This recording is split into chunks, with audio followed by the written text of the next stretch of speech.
భక్తులందరికీ నమస్కారం అండి. దేవి అనుగ్రహం ఛానల్కి స్వాగతం. ఈరోజు ఫాల్గుణ మాస సోమవారం, పైగా పుత్ర గణపతి వ్రతం. ఈ పవిత్రమైనటువంటి రోజున గణపతి స్వామి యొక్క కొన్ని కథలను విందాం. ఫాల్గుణ మాసంలో వచ్చే శుక్లపక్ష చతుర్థి నాడు పుత్ర గణపతి వ్రతం జరుపుకుంటారు. వినాయక వ్రతం లాగానే ఈ వ్రతాన్ని కూడా ఆచరింపవలసి ఉంటుంది. ఫాల్గుణ మాసంలో వచ్చే శుక్లపక్ష చతుర్థి నాడు పుత్ర గణపతి వ్రతం జరుపుకుంటారు. మంచి సంతానం కోసం, సంతానం లేని వాళ్ళు సంతానం కలగడం కోసం ఈ వ్రతాన్ని జరుపుకుంటారు.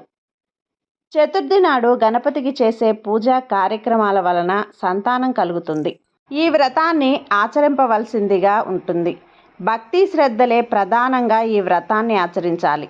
తమకి పుత్ర సంతానం కలగాలని పూజా సమయంలోనే స్వామివారికి దంపతులు అంకిత భావంతో చెప్పుకోవాలి. బుద్ధిమంతుడు, జ్ఞానవంతుడు, ఆదర్శవంతుడైన పుత్రుణ్ణి ప్రసాదించమని స్వామిని వేడుకోవాలి. ఈ విధంగా స్వామి మనసు గెలుచుకోవటం వలన అనతి కాలంలోనే ఫలితం కనిపిస్తుందని చెబుతారు.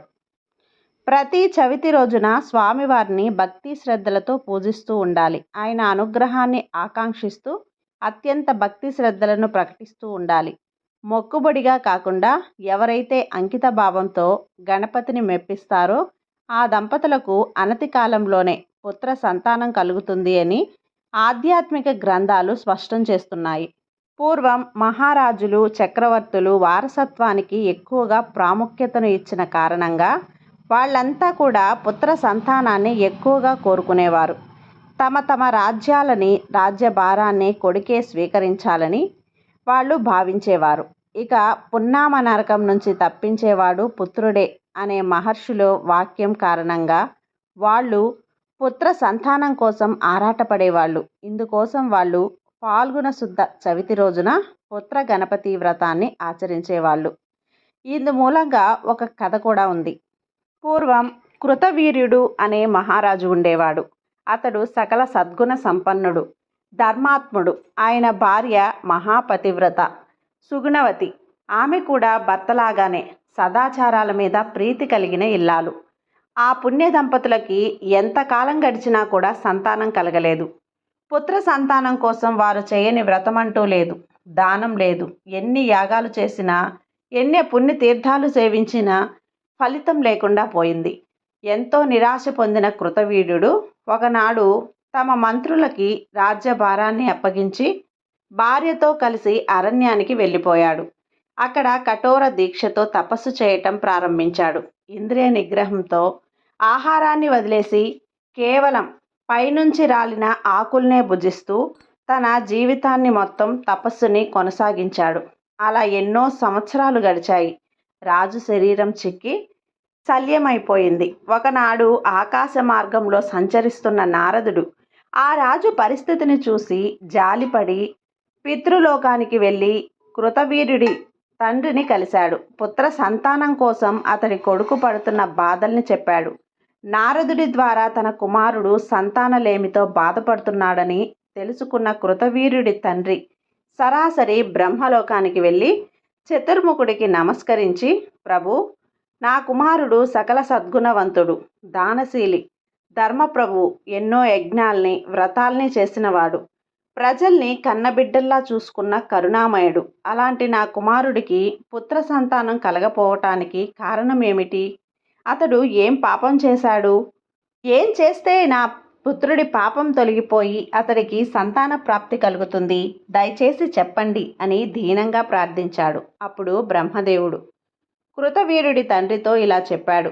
నీ కుమారుడు పూర్వజన్మలో సాముడు అనే పేరు గలవాడు, పరమ దుర్మార్గుడు. ఒకనాడు అతను ధనకాంక్షతో దారి కాసి బ్రహ్మవేత్తలు, సాత్వికులు అయిన 12 మంది బ్రాహ్మణుల్ని చంపి వారి దగ్గరున్న సంపదని, ఆహారాన్ని దోచుకున్నాడు.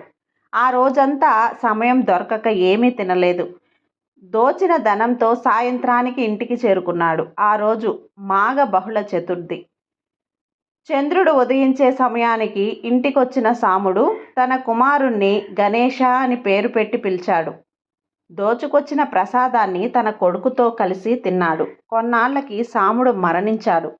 పరమపాపి అయినప్పటికీ మాఘ బహుళ చవితి నాడు ఏమీ తినకపోవటం, సంధ్యా సమయంలో ఇంటికొచ్చి కొడుకుని గణేశ అని పలుమార్లు పిలవటం, కొడుకుతో కలిసి గణేశుడి ప్రసాదాన్ని తినటం వల్ల అతడికి అమితమైన పుణ్యఫలం లభించింది.